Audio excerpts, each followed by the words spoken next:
Jim Sillars has been a political activist for more than 45 years.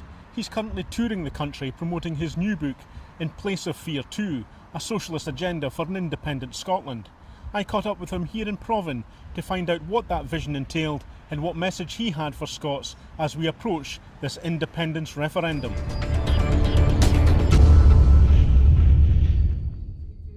He was once known as the Hammer of the Nats, but today he is one of the most passionate and articulate voices in the Scottish independence debate. I started by asking Jim how his book differs from the vision set out in the SNP's white paper. Well, the Scottish National Party and the government aren't socialists. You know, I am. Although I'm a member of the SNP, I come from the socialist wing of the Labour movement. And so it's bound to be different. I look at it from a working class point of view. I can remember in 1974 as a Labour MP, campaigning with a great deal of enthusiasm on the slogan of shifting the balance of wealth and power to the working people and their families. Can't be done, as far as Scotland's concerned, inside the United Kingdom, as I discovered. Can be done inside an independent Scotland, where the working class are in fact the majority.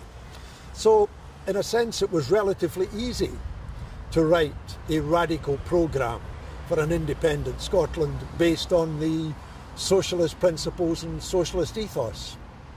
The word power features a lot in Jim's speeches and writing. He thinks the Scottish Government should be doing more to focus on it in the run-up to the referendum.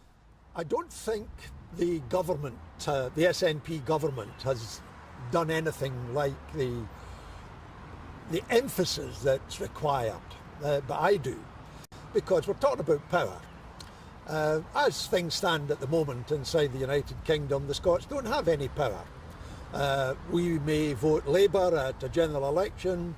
England, which outranks us 10-1 in terms of population, votes Tory, and we get a government we didn't elect. So we're powerless.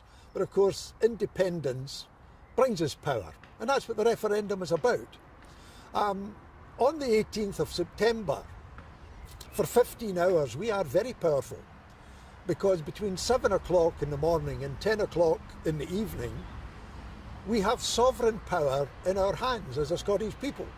Nobody can do anything about it. You know, that ballot paper is our ballot paper.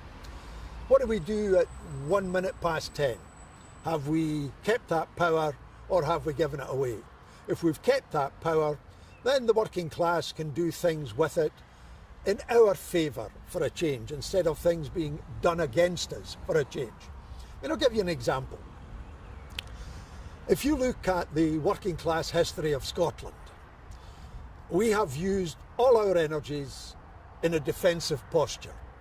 We've been defending against closures, defending against closing the steel mills, defending against closing the shipyards and the coal mines, defending against unemployment, defending against the poll tax, and very recently trying to defend against the bedroom tax.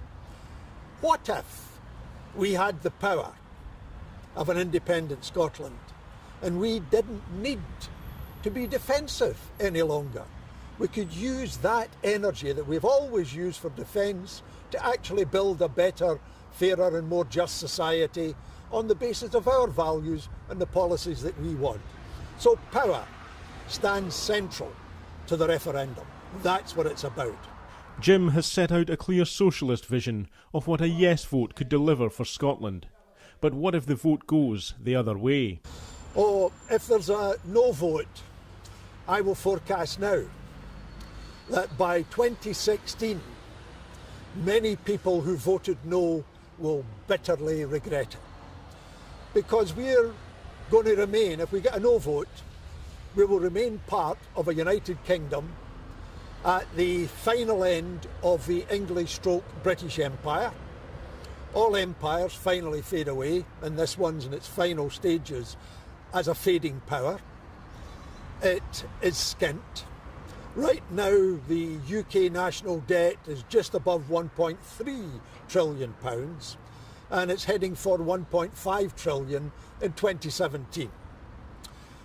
Neither the Labour Party nor the Tories, nor indeed the Lib Dems at the moment, are talking about the cuts to come If we vote no, and there's a general election for Westminster in 2015, in May next year, £25 billion worth of cuts will descend upon the UK public sector, including ours, in the 12 months following that general election.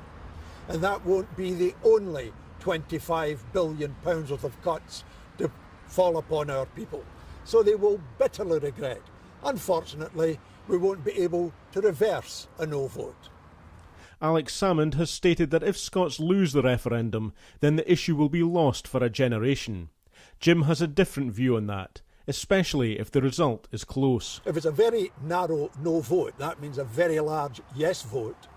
I would like to fight the 2016 election up here on the mandate for independence, because as I said in an earlier part of this interview, by 2016 a lot of those who voted no will be regretting it, and therefore in 2016, if it's a very close vote, we have a chance then of actually going for a mandate in the Holyrood elections, getting a majority of the vote and a majority of the seats, then you've got a mandate. So no, I'm not going to throw away the independence card as lightly as Alec has done. Despite determined efforts by the SNP to woo big business, their reaction has been generally hostile to independence. But Jim thinks this is a tacit admission that the big corporations realise independence would deliver a socialist country. Well, they're part of the present United Kingdom establishment. They have a very good and cosy relationship with the Tory party and the Lib Dem coalition in London, and I don't think they would like to face a socialist government in Scotland. In my view, they're talking a lot of nonsense. You take one of these big coffee companies with all their cafes. If they decided to leave Scotland, it doesn't mean that our folk will stop drinking the same amount of coffee and eating the same amount of buns. This is the scaremongering that has been going on for some time. And this is not new, let me tell you. I went through the 1979 election, and that wasn't for independence, it wasn't even for a strong parliament. It was for a very weak assembly. And we were told by every big business that the day and hour the assembly sat down for the first time, they would have to depart from Scotland because they couldn't live in it. It's a piece of nonsense. They said the same, by the way, in the referendum leading to the establishment of the Holyrood Parliament. Just isn't true. And I can point to one very small example. In Edinburgh, in the capital city, on one project, and that's the rehabilitation of the St James Centre in Edinburgh, there's going to be an investment of £860 million. It's going to be an upmarket St James Centre with, all the big shops. Now, nobody invests that kind of money if they think we're going to be absolutely flat broke and the bottom hanging out of our trousers in an independent Scotland. So what they do in practice is very different from what a number of them are saying verbally. I just don't believe it. And I think the more they say it, the more scunnered the working class folk are in Scotland. All the polling points to a large number of undecided voters in the run-up to the referendum. So what message does Jim have for them? Actually, it's a quote from my wife, my late wife, Margaret MacDonald, when she said to working class people, be better. You are better than you think you are. Because for generations we've been called too small, too poor, and if you listen to Joanne Lamont, the leader of the Labour Party, too stupid. Now, I do not exaggerate. I quote her exactly on the 25th of February in a Scottish television debate, that we are not genetically programmed in Scotland to make political decisions. Now, no nation has ever been insulted like that by one of its political leaders. So that's us, too poor, too small, too stupid. And as Margot said, go and have a look at yourself in the mirror. Go, have a look, just think about yourself. We are a talented, well-educated people. Why should we think that we're not capable of running our own affairs better than the fools in London who have created a society in which 250,000 of our children are living in poverty at the present time.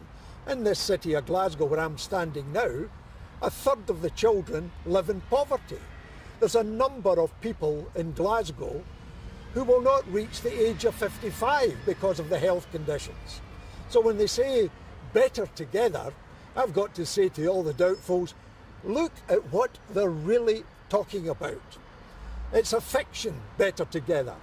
We're actually going to be worse off together, and you better make up your mind on that. Like much of the independence campaign, this event was about reaching out and appealing directly to Scots in their own communities. So what was the reaction?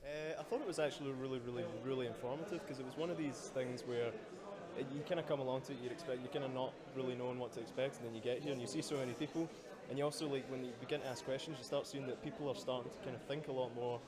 I mean, it's a totally different, as Jim said, it's completely different from any other sort of political event that's happened in the last 50 years, because it's a referendum, it's not an election. People are, like, starting to think more, they're beginning to think outside of the kind of normal political constraints and that sort of thing, so I thought it was a really brilliant event.